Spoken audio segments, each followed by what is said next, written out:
Kiria ugamba otya instead ndi wano ngenda kugendako mu gym naye abadde abuuza engeri gy'oyingira mu engineering wano mu America ya ekisookera ddala kusoma osooka n'oteekamu obudde n'osoma kati woba osoma onoonyeyo ku kye bayita internship oba kye bayita co-working. What do I mean by co-working? Abantu abamu wano abasoma ng'akola nga bu small companies ya kati bu small companies bw'omala osoma kikwanguyira okuyingira system. Watokoze co-working okola kye bayita internship era ziba companies nga naddala mu summer eyo holiday nene abaana basomedde wano kati omuntu avudde mu Africa obuzibu bw'abalina abalina ataasa okukuddayo n'asoma oba nga bafunira degree mu engineering mu Africa kizibu nnyo olaba ne oba basoma electrical engineering okuva e Uganda ng'olina degree mu electrical engineering kizibu nnyo okutandika okukola mu company ya America oddayo n'osomayo at least emyaka nga 2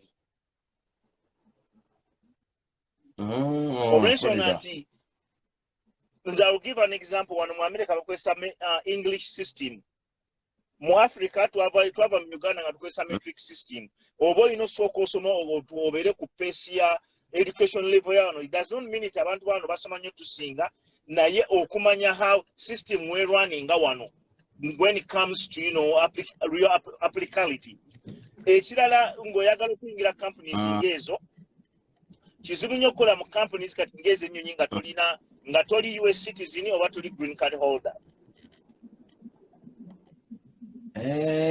Olina okuba nga oli permanent. Era olitabange n'abalima nti ogenda kufunira omulimu company ya America nga toli citizen oba toli green card holder ng'okola emirimu ng'egya engineering.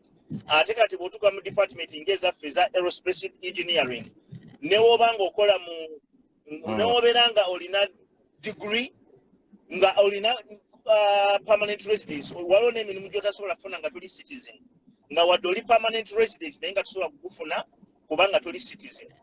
I'll give an example ya nze emyaka gyange gyasooka nali nkola mu commercial aircrafts. You know why? Nga sobola kufuna mulimu mu military department so olw'ensonga saali citizen. Era okutandika okukola mu zino company eza military aircraft nga amaze okufuna obutuuze bwa America.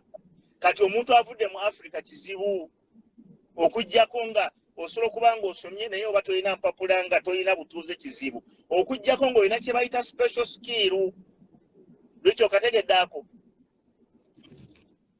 aka special skills ako nkamanyi nnyo ate tekatera kusangika abantu abalina special skills baba babeetaaga kati kyo actually abaana Abannayuganda lwekyo bekozemu omulimu. Waliwo omwana Omunayuganda eyafunye omulimu Boeing namu meetings ejjo yazze n'asanga mu office abadde nga mpulira yazze naye bamuwadde kubanga alina special skill oyo omwana Omunayuganda.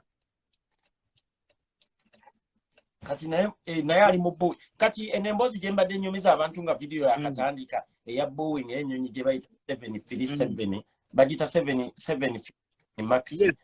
Ekintu ekyo nawe wakimanya? Nakimanyako nga bw'okyogedde bwe kiri tokozesa terms za engineering naye nga kyobadde oyogera obadde okitegeera nti is an argumentation system. Boeing yali ekola ennyonyi eyo argumentation system oyo yayinamu baaga naye eyo baaga nga probability ya baaga eyo okubeerawo causinga problem yali ntono nnyo era ne CEO abakola decision eyo bakola decision baleme bagamba it will not happen.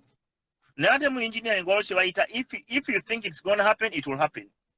Era tolabanga ekino gamba kino tekijja kubeerawo odesigninga ng'okimanyi this will happen. Bakimanya nti kisoboka ennyonyi okukola okuactinga bwetyo bakimanya. Anti kati jjukira bwe bakimanya omukozi omu yajja n'agamba CEO wa Boeing n'amugamba ennyonyi eno twalibadde tutegeeza bapayiroti mu nsi yonna ti kino kisobola okubaninga era bapayiroti tubaweereze training endala. Kati ye n'akigino wali mu bintu Boeing yakkiriza bakkiriza nti tebateekayo obuvunaanyizibwa kubuulira bantu aba pilot nti kino bwekiti ne bwekiti n'ekiti kisobola okubeerawo. They should have tebadisclosinga. Kati kansoke kubuuze nga kati gwakola akolera Boeing mu kampani y'ennyonyi. Oluusi ofuna ku budde n'ogendako mu factory mwennyini mwe bazizimbira from scratch. Yes. Now last year before COVID nali nkola mu office naye nga cross the road, cross the street in the building. Omanyi zino companies zikola nnyo factory ebanga kibuga. Obeera mu factory nga mulimu emmotoka mulimu enguudo kati. Nali nga nkola mu kizimbe nga cross the street webasemblinga 777 nga ngendayo nendaba nga nkola ku parts olusi nga nina ogenda oziraba. Ogendayo n'oziraba.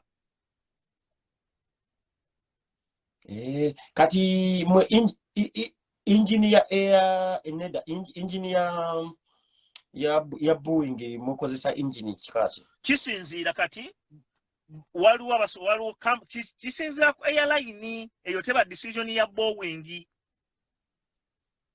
Kati airline kati njagala onsomesa. Kati kankuwa example wetwali tukola ennyonyi ya 787 waliyo airlines eza orderinganga nga engine za GE General Electric. Ne wabeewo ne companies ne airlines ezikubalinga Rolls Royce.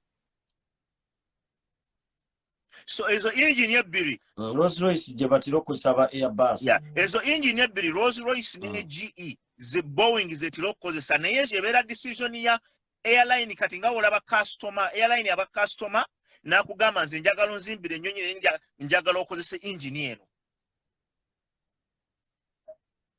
Kati ne babeera kubanga we nali noonyereza ku bintu by'ennyonyi nabiraba nga Boeing efuna orders from different countries. Then ne baloka bazimba ennyonyi. Nali nze nali ndowooza ennyonyi bazikola ne zibeera waawo ne babeera nga batunda butunzi. Okay, kati nedda si we kiri. Kati right now Boeing erina backlog. Manyi kye bayita backlog? Airline za ordering ennyonyi nti kizibu nnyo kati okufuna ennyonyi nti ogenda gifuna nti ogi-orderinga kati nti ogifune mu 2025. Balina backlog ya like ya 14 years. Nti kati omuntu airline empya eyagala ofuna ennyonyi kati erina order yaayo egenda kutwala emyaka egiwera kubanga waliwo abakyalina ennyonyi zaabwe. Abakyalinda. Kati exciting mu companies nga zi Boeing. Kati Boeing weba ekola ennyonyi GE airline bwegamba eyagala engine ya GE. Naffe ekiwawaatiro ky'ennyonyi tukikola nga kigenda kutwala engine ya GE. Mukyuse n'ekiwawaatiro ekigira ne balance nga mu bbanga.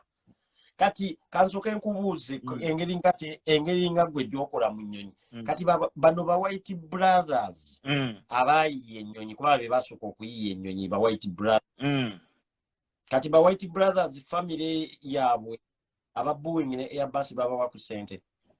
Saagala kulimba nti nno nsobola okuddamu yes or no olw'ensonga baayiya concept of flight. Concept of flight. Ngabo nolwa nti be baayiye ennyonyi be basooka okukola concept y'ennyonyi okuflyinga. Era ennyonyi era ennyonyi ze baayiye ogiraba nti ekyuse nnyo ku modern aircraft. Naye saagala kulimba nti ngenda kuddamu nti bafunayo simanyi baba filinga patent right y'ennyonyi. Simanyi bayinza okuba nga bagifilinga patent naye saagala kukola ekyo. Saagala sikulimba ekyo sikimanyi. Naye nga kyemmanyi nti kati nga Boeing company omusajja William Boeing yasooka improving ennyonyi. Boeing company yatandika nga olaba furniture company nga bakola ntebe nga bakola furniture. Kati n'agamba kati omanyi kantandike n'ayingira mpola ebyennyonyi mpola era ennyonyi ezasooka nga zitambuza bummeyiro. Omanyi oba ofunye omulimu company ya Boeing bakubira the history of the company. Yatandika etya nti yali furniture company omusajja bali bayita William Boeing. N'atandika okubuilding ennyonyi awo bw'atyo. Kitegeera ya? Naye nga simanyi oba ba White Brothers bafuna patent. You know what I mean by patent. Nti oba oyiyiza ekintu ekifunako obwannannyini. ekyo kati nanga mu curious ja kinoonyerezaako okifuna era ndooza nange kyengenda kati okunoonyerezaako kubanga mbadde sikiwanga ate budde naye mbadde ndooza gwoso kubanga white brothers finding out niraba ejyokubuuza oba jja kirisagingako ku mulimu naye nga simanyi oba yali yafuna patent rights ezo kati ate rich kankubira ekintu kino oyinza okuba nga okimanyi abantu aba batera okuinvetinga ebintu ebisooka baba tebafa nnyo na ku ssente babeera bafa ku idea kati waliwo omusajja eyayiya amasannyalaze oba omuwira Tesla ye Tesla ne rights yagamba nze sizeetaaga ekyo badde okimanyi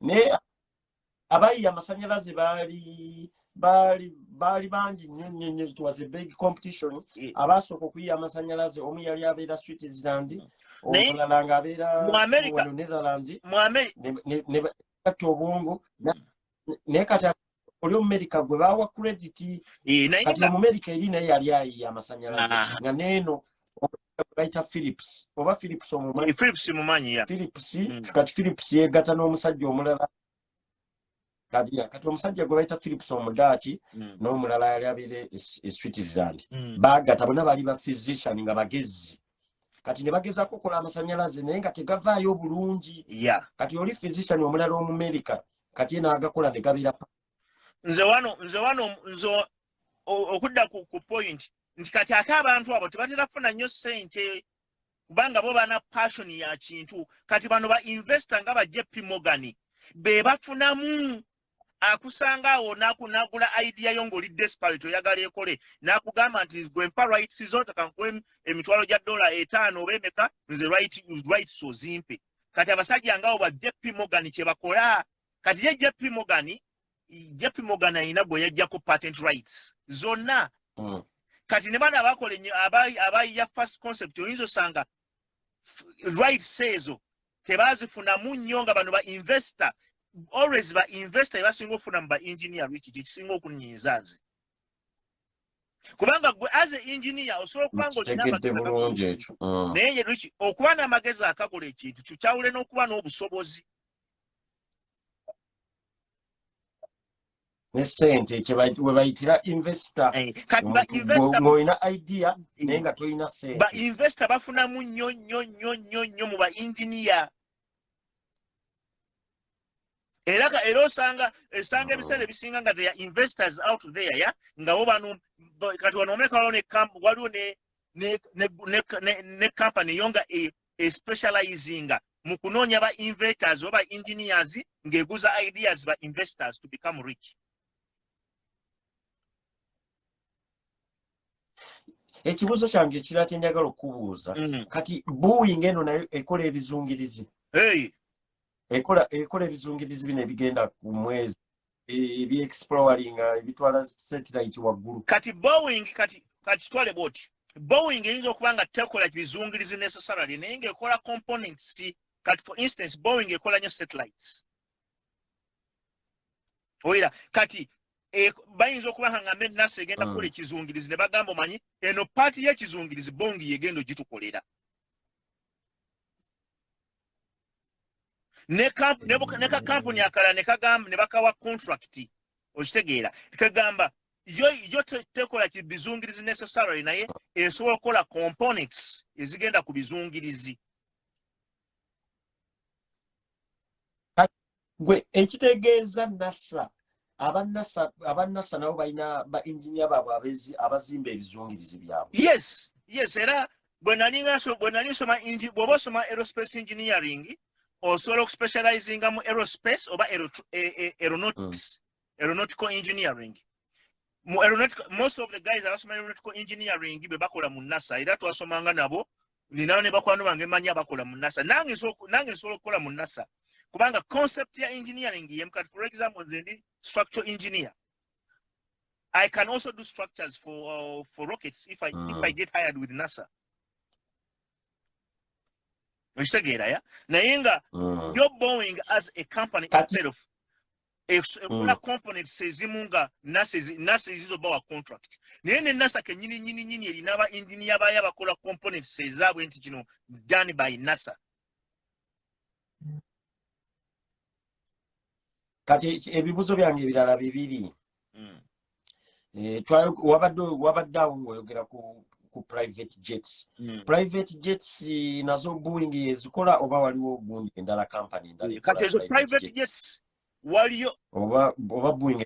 Kati private jets waliyo companies nze manyi companies nga bbiri waliwo gye bayita Bombardier ye Canada ekola ez'abasabaze ne private jets naye waliwo ey'amaanyi gye bayita Gulfstream eyo Gulfstream eri mu Savannah Georgia ekola private jets presidential jets kati ezo presidential jets era nazo zibeera customized nze nagendako nali nkola mu Gulfstream naye mu Gulfstream nakolayo emyaka gyalinga ena kitundu nga ndi system gyalinga esatu kitundu nga ndi systems engineer wa G650 oba ogimanyi naye nga nagendako mu nnyonyi nga yabawarabu naye nga munda eri customized eri gold plated munda nga gold yekka nakirabako n'amaaso gange. Kubanga bwe nali nnoonyereza ku bino ebintu by'ennyonyi ennyonyi bamala ogikukolera bagikuwanga eri empute ng'eri empute ng'erimu cockpit yokka kati deni nababa ne bafuna ba furniture abagenda okugifanishinga tobolaba ennyonyi zibeera ne furniture wanjawulo munda oba entebe. Kati eyo Gulfstream wano mu America yesinga okumanya okukola ezo ennyonyi eziri luxury naye ng'era customization esembayo customer ya bayinza n'obbawo ennyonyi nga bw'ogirabye eri empty naye ne dynamics w'ennyonyi eyo kennyini nnyo eri different okitegeera ya.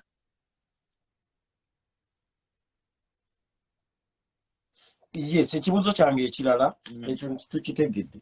Kati zino ennyonyi ezirwana nga bwe zino ze tulaba zinyingi ezidduka ennyo esobola okuva mu America n'edduka mpaka mu Africa mu ssaawa nga 2 ezo baani abazikola? Kati ezo ziri companies eziwerako essaawa zino wenjogerera nze kati nkola mu nnyonyi ezo essaawa zino ennaku zino kati nze nkola ku F-15 zezo fighter jets zenkolako nkola ku wing nkola ne waliwo ne parts zenkolako zisobola kwogera kubanga ziri sina kuzogerako mu public domain naye nga company esooka ze gyemanyi gyenkoleramu of course olina kuwanayo wamwe Boeing ekola F-15 F-18 F-22 ekola Raptor ekola TX nakolako ne mu TX ennyonyi mpya ya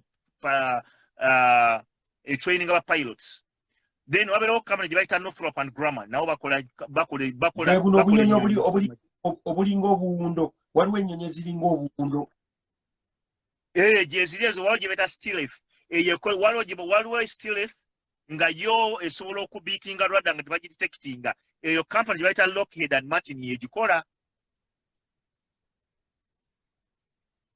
So main companies ezikola ennyonyi z'amagye mu America Lockheed and Martin, Boeing, Northrop and Grumman waliwo ne companies obutono naye ng'ezessatu zesinga okukola ennyonyi z'amagye mu America.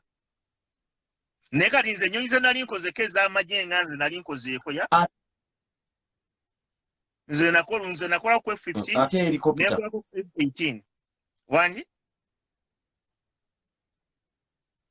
aba Boeing mukola ne helicopter sanga helicopter ya Boeing hey Manny ekyo kibuzo nja kibuza Ronnie Gaita simanyi helicopter Gwe, Richie. Yes. Boeing itakola helicopters. Waliwo company eri Mata Arizona ekola helicopters. Buza ku kyali wange ono. Hey Manny. All right. Mbadde wano nchimya Aaron manyi yazze kusamba mupiira. Mbadde mu chimi nti tugende mu gym.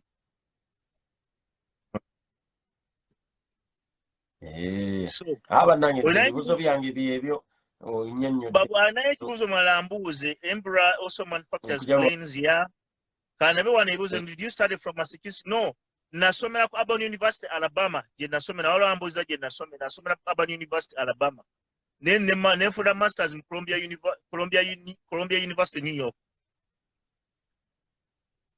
Mpita mbibuzo na want in Lwasa there are more than 2 companies that make even Boeing. Yes. Roy Gaitana omutuufu. Actually Richie mbadde nga followinga Roy Gaetano oyo muvuko ebintu by'ennyonyi abitegeera mbadde mu followinga nnyo ebintu by'ennyonyi abitegeera anti naye pilot wa helicopter nga ebyokujerega tubijjeewo sebo omusajja yavuganga helicopter ez'ennwanyi Abannayuganda baagala nnyo nafuya naye mbadde I followed Roy Gaetano mpola. Hey man, how you doing, man? Long time, man. You know my son came to America. He's coaching soccer right now.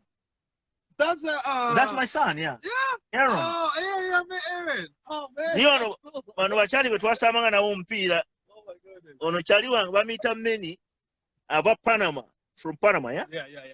Yeah, Aaron, yeah, my son trains soccer here now. From that 2-3 weeks ago. Yeah. I remember, man. Oh, I did not know that. Say hi to my people. They are real life people. That's hi, Manny. How's it going? How you guys doing? Let me finish up with it. Yeah. Good. Really? Ono chali wange. Yes, boss. Nalinga samale mupiira edda naye kati mutabani wange namufunira omuli wano naye kati ani ku training omupiira. Waliwo ambuuza nti what about Cedric Mukasa?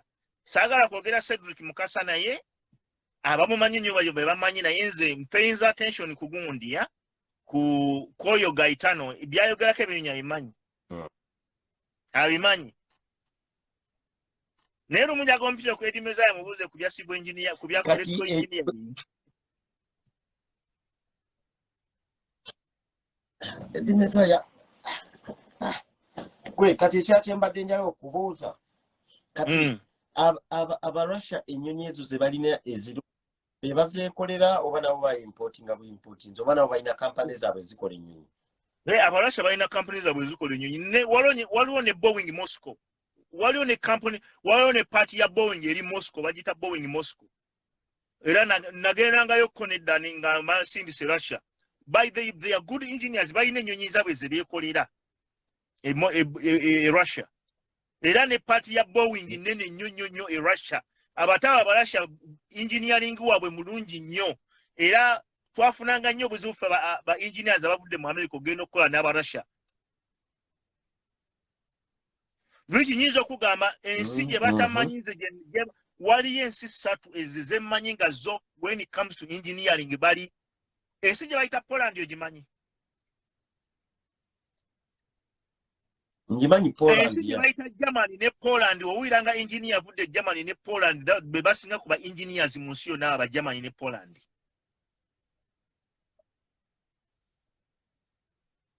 Aba Polish abo nabo bantu bagezi kati Germany is very good with electronics. Bakola nnyo electronics omulungi. Bayina kinkyogera ekyo bwe nali nkola mu Gulf Stream nga company yonna abantu abasinga baba Poland baba Germany nga ba lead engineers nga tukola below them. Naye nga abantu abo bali very due diligent naddala ba Poland. Oyo Miles akyogedde Poland bagizala waliwo nagambye nti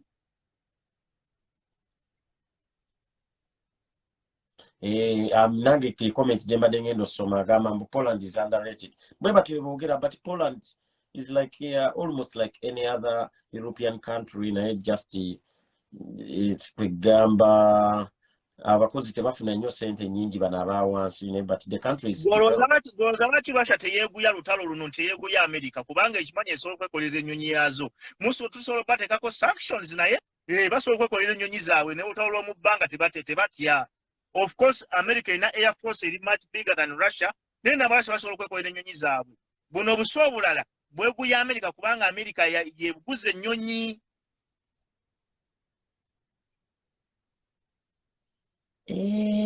Nkitegedde kubanga omurussia yalaga nti bo buli kimu kubanga babadde babatiisa nga babagamba bagenda bajjako swift code eno gye tutera okozesa nga tukola transfer. Omurussia n'agamba ekyo tujja kifikisinga. No, tomanyi lwaki tebeeguya. When it comes ebintu ebisinga Russia so gyetuusaako wano ng'oggyeko kale Air Force ya America eri by far better than eya Russia naye neya Russia si mbi. era tebabalimba nti Russia nemala yepaka ku America mutwalo w'omu bbanga esobola America bakimanyi tebasobola America naye nabo bula kimanyi they are okay ekitegeera easy naye bwe tutunulira the race bwe tutunulira like the race to space waliwo race yaliwo edda Russia nga bagezaako okulaga America nti tugenda kubasooka kati Richie Omurussia bambi yagezaako kale wadde Omumerika kale wadde bagamba nti Omumerika teyatuuka ku mwezi naye simanyi bagamba Omurussia teyatuuka nirako Richie kankubulireko America yatuuka ku mwezi senga America teyatuuka ku mwezi ensinga zi China ensinga zi Russia zandikoze ekisoboka okulaba nti zi exposing America nti yalimba ekyo bagita conspiracy theories kati Richie kankubulireko aba Russia they are good engineers naye obuzibu bw'aba Russia they have robust approaches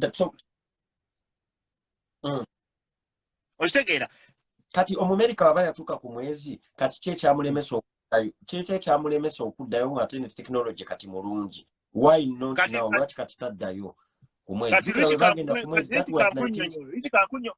kanfune chance okuddamu ekintu kino ya America ekola ebintu byayo based on a need and based on a how does it support America efuniramuwa going to the moon is no longer a task kyovulanga now they are attempting going to Mars kubanga it is more economically viable and economically beneficial in the future than going to the moon tuli baakikolanga they want to prove superiority kati we baatukayo bafandinga nnyo program ya space program ogenda ku mwezi we baatuuka ku mwezi ne ba citizen bennyini they are part of the decision making nga take economic value or economic need for the nation to take money back on the moon for what? Kati ovolabanga most of their endeavors za kugenga ku Mars kubanga balaba the future of humankind could be in Mars, could be habitation at Mars. Oba okitegeera ekyo kati Richie tebabalimbanga ndabye America etaddemu nnyo ssente mu Mars projects kubanga era basuubira nti ensi egenda kutuuka nga tetukyasobola kubeerawo wano kati nga tulina okugenda tucolonizing Mars. Exactly. Kati mu planets zonna ze batu tewabeerangawo omuntu abalimba nti America teyagenda ku mwezi. Richie nze waliwo ne rockets ze tumanyi ze bateeka mu museums mu companies nga zi Boeing bagambye gye bagenda that portion of that was part of the moon crew.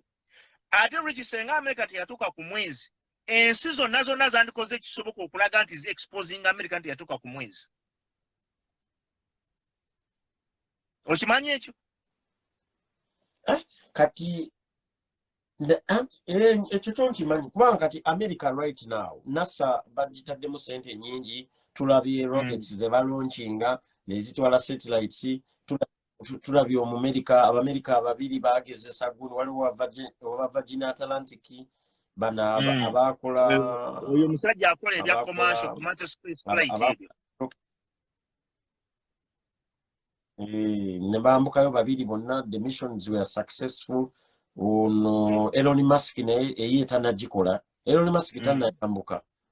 Ye tanaba kuyambuka naye nga tukanelongosoleso wandiise ku Roy Gaetano yali very knowledgeable mbadde mu followinga ebintu byayogera ku Nnyonyi talimba era nandibadde nkugamba is very knowledgeable lwakubanga Bannayuganda baagala nnyo okuzaalawa nze sizaalawa Munnayuganda munnange naye lukiwala omwana Omunnayuganda bambi mu Stoga yafunye omulimu Boeing era Boeing ye musasuyira ofuuka doctor mu engineering so it's a good thing okulaba nti Abannayuganda bavuddemu akatengo bategedde nti ebintu bino bisoboka yazze ejjo ku deski yange gye nkolera nabadde ngenze mu office ne mu meeting ne twogera very young man 26 years of age akola research ya acoustics. Can you believe that a young man from Uganda yajja mu America 5 years ago? Kati mwabali abagamba ebintu tebisoboka ensi yabaleka dda bino ebintu bisoboka era bino ebintu tebikyali byakutiisa nnyo ng'edda so muveeyo mwejjeemu okutya. amagezi abannayuganda wagamba gobawa basome baddeyo mufo ky'okubakanya abasome baddeyo basome baagala nnyo ssente ez'amangu baagala nnyo okubeerawo mu self-pity naye nga muddeyo musome bino ebitu bisobokera ddala n'otuula n'abazungu n'otukola decision nga goyina osayininga ekyuma ky'ennyonyi nga ffe bwe tukola nze waliwo paati ezimu nga embasi sayiniza tebasobola zicontinuinga production bisoboka Engineer Lwasa tugamba oyina amaanyi ago oyina okumala okusayininga abazungu oyina abazungu gamba nga bajja ne bakuleetera empapula nti please sign so that we can kati kankuwa example waliwo paati z'ennyonyi nga tebasobola continuinga production okuggyako nga nzi bafunye signature from a structural engineer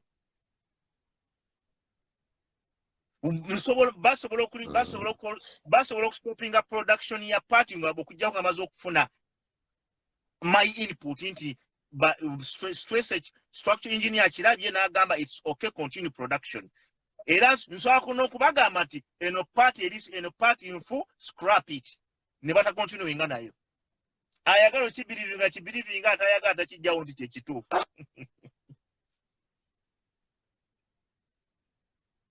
munange nze sikyawakana ebintu bisoboka Engineer Lwasa ssebo ebintu bisoboka wasoma ebitabo byo wawaayo obudde ebintu bino bisoboka ate n'ekirala wano osanga n'abaana abasawo nga bakolera ddala obusawo ba pharmacist bine lwakubanga twakula tutya abazungu bano abazungu balinga ffe n'abazungu abasiru gye balina kubuza ekibuuzo n'ogamba yeeyi bano abazungu be twatyanga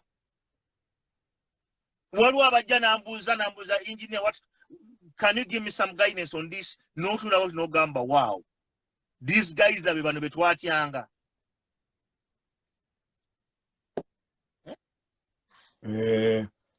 Engineer Lwasa kankuleke nfuneyo ku muntu omulala kale muganda wange tujja kubalansinga eryato kale tweyanziza nnyo ssebo thank you so much noni gaitano yewe ate wa helicopter byawukana jukira waliwo aeroplanes and helicopters and drones omuchina ate yasinga okola drones ezo zemulaba zemukwasa music video biki there is a company called DJI company in China so omuchina naye asobola okola naye n'ensi ezimu kati nga bulaba China Japan ndoza nabo basobola okukola ennyonyi but the problem is getting the license ennyonyi byebimu ku bintu bye basakinga okutunulira ennyenyenyenyenyenyo for safety reasons tuvola America ne France ne Canada be bakya dominating mu passenger flights. Rasa, I saw one African guy in one African country who made a device which makes a TV work when it's not connected.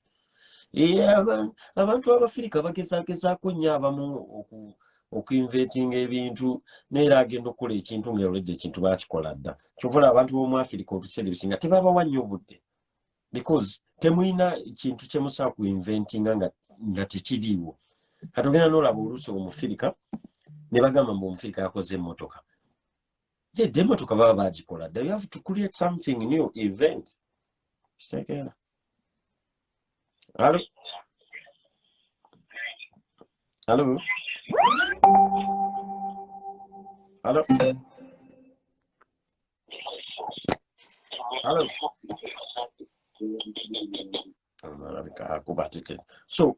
So oluusi ebiseera ebisinga sigamba nti Omufirika yakoze Omufirika akwata ebintu byennyini bye baakola ye n'alowooza mbu akoze ekintu ng'ate talinaawo kintu kipya kyakoze si kuzaalawa. Omufirika akwata ebiwayawaya n'aligatagata omwana n'akola ekintu ekyefaananiza emmotoka already kiri baba bakikola dda. Kati oba olina okuyiyayo ekintu ekipya you invent okitegeera ne kati oluusi ne tucomplaininga bucomplainings. When it comes to engineering sibimanyi nnyo bintu bya engineering ebyo nange ntuuka n'entunuulira. Yes sebo. Webale nnyo tuteekerako omukutu guno omwami Engineer Lwasa yavuddeko mukirizaamu nnyo ate kyensinga omwebaza assaamu Abannayuganda amaanyi nti no nabo basobola okufuuka ekyo kye baagala okufuuka. Abasomye omanyi abasomye ekyo kikulu nnyo. Abannayuganda bwe tutambula ne tujja mu nsi zino ez'ebweru, tujja abasinga bajja na concept eno ngenze kunoga ssente. Okitegeera? Ngenze kunoga ssente mu bbanga bweriti na bweriti ngula effuso nzimbe ebizimbe. No, tekikola bwe kityo. Ensi zino ze tujjamu ez'Ebungereza oba ez'ebweru, Bulaaya, obanga agenze mu kidiba mu nnyanja. Okitegeera? Bw'ogenda mu nnyanja, it's up to you oba okwatayo mukene oba okwatayo ssemutundu. Okitegeera? Bw'oba oyagala kukwata ssemutundu, equip yourself with education. Okitegeera? Togenda kula bintu bya Lwasa byakula nga tosomye. Okiwulira? Waliwo Abannayuganda baffe beetiitira nnyo, tebaagala kusoma. Naye ng'okusoma in the long run kugenda kuwa ssente nnyingi, kugenda ku exposinga wangi, kugenda kutuusa w'otandisubidde okutuuka. Okitegeera? Twali tumanyi nti n'Omunnayuganda asobola kukola mu factory ey'ennyonyi. Lwasa wuuyo is a living example. Kitegeera? Waliwo Abannayuganda abangi nnyo ng'oggyewo bino bye tujeregajeriga wano. There are very many Ugandans in very many high places. Yes, we've got loads of them. We've got loads of Africans. We've got loads of Nigerians. Wetukolereyo olaba abantu abavudde mu mawanga gaffe aga Africa nga ddala they're in very high positions. Okiraba? Naye bwe tutejjaamu kino, nze I can't compete n'abazungu, abazungu baasukuluma. Muganda ge kankubuulire, ogenda n'osanga omuzungu n'ogamba naye bano abantu bulijjo twali tubatyako ki, nga gw'omusalirawo ekyokukola basically gw'otambuza obulamu bwe. Bw'ogamba no, nga Engineer Lwasa bw'agambye, ekyuma bw'aba takisayininze off tekijja kuyita. Okitegeera? Bw'aba takyaprovinze. N'olwekyo eno message egenda naddala eri Abannayuganda abato. Okiwulira? Basooke bave mu ssente zino eza ngenze Bungereza ngenze kuba ddiiro nkole ki mpitewo speed. Bwe bagenda ebweru mu mawanga g'ebweru eyo, let them invest their time in education. Education terimba. Okitegeera? You'll never get wrong with education. Ejja kubeera naawe for the rest of your life. Zino ssente z'ogenda okuba eza ddiiro eza speed saa zonna ziggwawo, naye bw'oba okutta ekitabo kyo your knowledge. Olwali nalabye Kavuma ali mu kkomera. Kavuma mbu yafera hamu. Kavuma omumanyi asipapisi. Nabirabyeko mu mawulire. Ezo ssente za speed tezigasa. Okitegeera? Naddala abavubuka abato bwe tuba twagala kwezimba, bwe tuba twagala kuzimba ku exporting this knowledge gye tujje mu mawanga ag'ebweru ogitwala bakeeka tuzimbe eggwanga lyaffe. Tulina okweyigiriza. Okitegeera? Kati gwe bw'otunuulira eggwanga nga Uganda olowooza linaatereera ddi? At one point in future lijja kutereera. But like in how many years? What do you think? I can't tell you in how many years. Wadde ffe abaliwo bw'oba otunulatunulamu n'ogattagattamu kwa kati gw'otambuddeko n'otunula ne Uganda, olowooza eneefaanana ddi nga Europe oba ng'ensi ezikulaakulanyeemu? Rich, nze kamwa koogera bwe mba sisobola kukyusa Uganda ku mulembe gwange kati.